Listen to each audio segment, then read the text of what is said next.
বন্ধুরা দেখো, আজকে আমি খারকোল পাতা বাটা বানাবো। দেখো, খারকোল পাতাটাকে আমি আগে থেকে বেছে ধুয়ে রেখেছি। এই যে খারকোল পাতা, এরকম পরোটার মতন যে পাতাগুলো হয়, এইটা খারকোল পাতা। এইটাকে আমি বাটা করব। এটা বানাতে লাগবে পেঁয়াজ, রসুন, লঙ্কা। এবার আমি ওভেনটা তো আগে থেকেই ধরিয়ে রেখে দিয়েছি, কড়াইটাও গরম হয়ে গেছে। এবার আমি খারকোল পাতাগুলো কড়াইয়ের মধ্যে দিয়ে খারকোল পাতাটা একটু নরম করে নেব, তাতে আমার বাটতে সুবিধা হবে।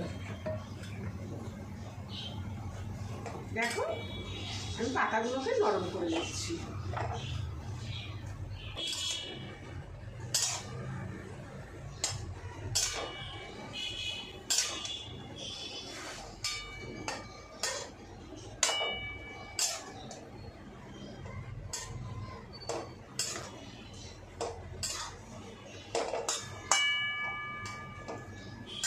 দেখো বন্ধুরা, এই যে খারকোল পাতাটা একদম নরম হয়ে গেছে। এবার আমি গ্যাসটা বন্ধ করে দিচ্ছি। এবার এগুলো নামিয়ে আমি বেটে নেব। আমি তোমাদের বেটে দেখাচ্ছি।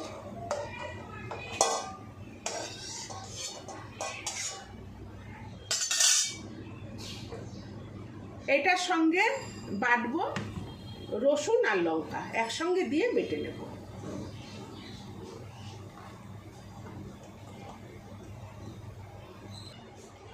বন্ধুরা দেখো, আমি এবার কড়াইয়ে সর্ষের তেল দিয়ে দিচ্ছি।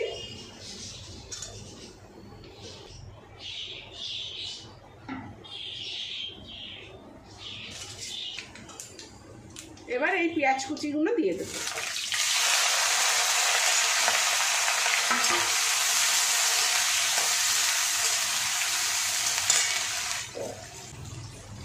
পেঁয়াজটা নরম হওয়ার জন্য একটুখানি নুন দিয়ে দিচ্ছি।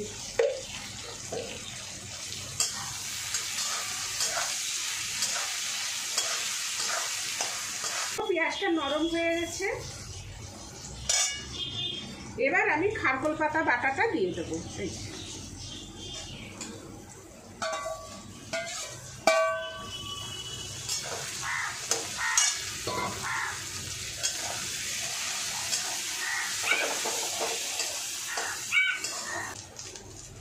অল্প নুন দিচ্ছি, আগেও পেঁয়াজে নুন দিয়েছি, আর এই খারকোল পাতার জন্য অল্প নুন দিয়ে দিচ্ছি।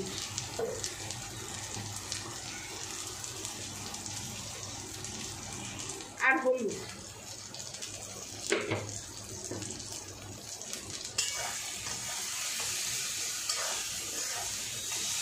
এবার ভালো করে নাড়াচাড়া করে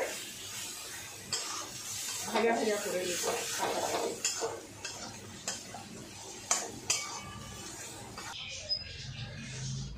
বন্ধুরা দেখো, আমার খারকোল পাতাটা অনেকটা হয়ে এসছে।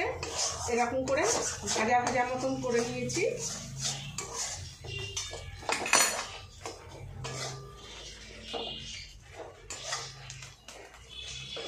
আর একটু নাড়াচাড়া করেই আমি এটাকে নামিয়ে দেবো।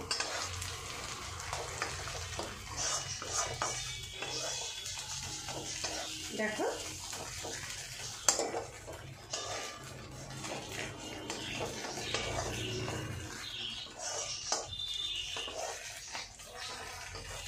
এটা গরম ভাত দিয়ে খেতে খুব ভালো লাগে। তোমরাও বাড়িতে বানিয়ে খেয়ে দেখবে। তোমাদের যদি এই রেসিপিটা ভালো লেগে থাকে, তাহলে লাইক, শেয়ার, সাবস্ক্রাইব অবশ্যই করবে, আর কমেন্ট করে জানাবে তোমাদের এই রেসিপিটা কেমন লাগলো। ধন্যবাদ। এবার আমি এই খারকোল পাতাটাকে নামিয়ে দেবো।